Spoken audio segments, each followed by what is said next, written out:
Hello, everyone.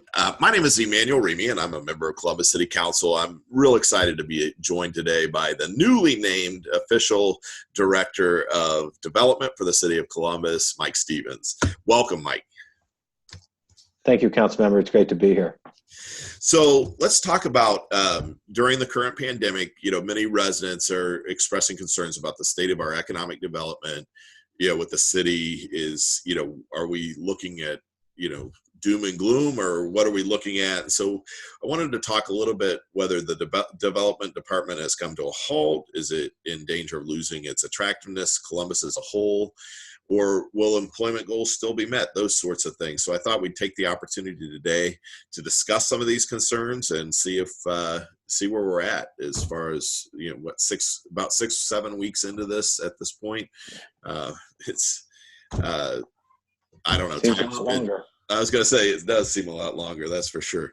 But before we begin, Director, can you tell me a little bit about how you and your team are working through the pandemic and maintaining operations and that sort of thing? Yeah, great. Happy to do that. As you know, the work that we're doing in development is going to be really critical to how we address the economic impact of the COVID crisis. So I'm really proud of the teams in development that made the shift from working at the Coleman Center to working remotely. Our economic development team got into place very quickly, utilizing the technology that was set up through our Department of Technology. And they've been actively engaged, not only tracking the impact on our local businesses, but also continue to work to attract new jobs and continue to get new investment. So we're responding there. Our planning division has also successfully transitioned to working remotely. So they're moving forward on cases that we're hoping in May to having some of our historic review commissions start up again to start reviewing cases there so we can get building permits out the door and keep development happening. So really pleased with the effort of the full Department of Development, and we're open, we're working every day, and really trying to achieve our mission and really and advance the mayor's equity agenda. That's awesome. I do have to thank you guys. I know we're meeting weekly, myself and my team and your team, to continue to be updated, and all of that's very helpful, and it's encouraging to hear. Not a lot's changed. In fact, sounds like things are moving forward as planned at this point. So the support we've gotten from City Council during this time has been really important. I mean, we're all, that prosperity for all, that's so critical for City Council and for the administration. So having your support and be able to advance our work has been great. So thank you. Definitely appreciate the partnership. How are the development projects coming along? Have there been any delays? Do we expect any delays at this point? We haven't had any delays communicated to us at this point. We've had some groundbreakings pushed back because, you can't do a gathering more than 10 people, but we've also been told with those groundbreakings, while we're not doing the event, they're still on track to deliver projects in, spring of 2022. Council approved Monday night the amendment to the Cover My Meds agreement that added another named party to the agreement.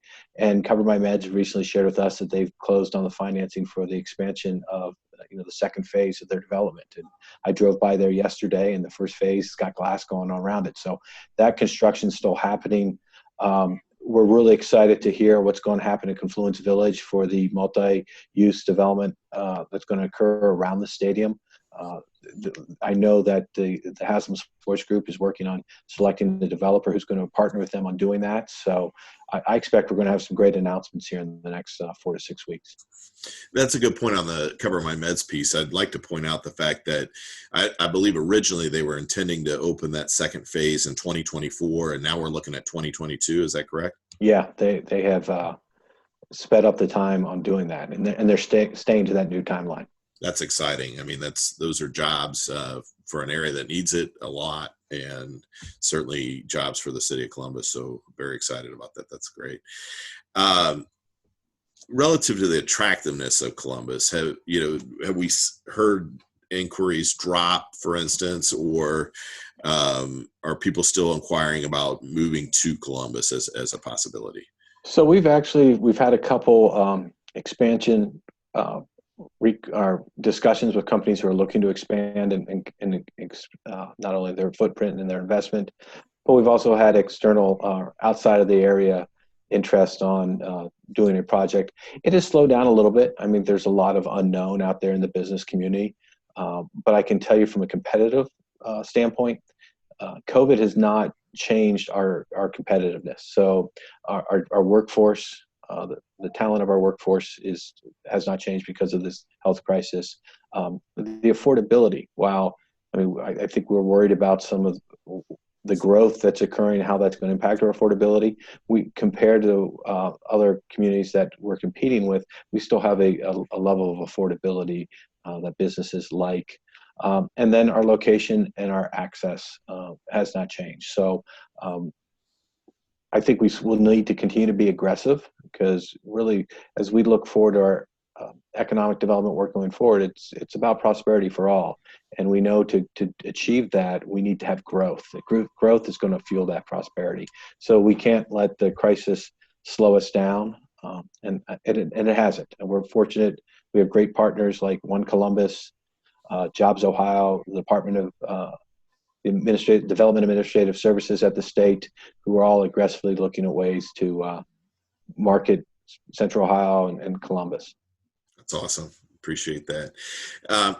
If residents wanted more information, where would you recommend that they go to find out more about it? I really want to encourage our small community neighborhood-based businesses to go to columbus.gov /small business. It's got a lot of information of our small business ecosystem.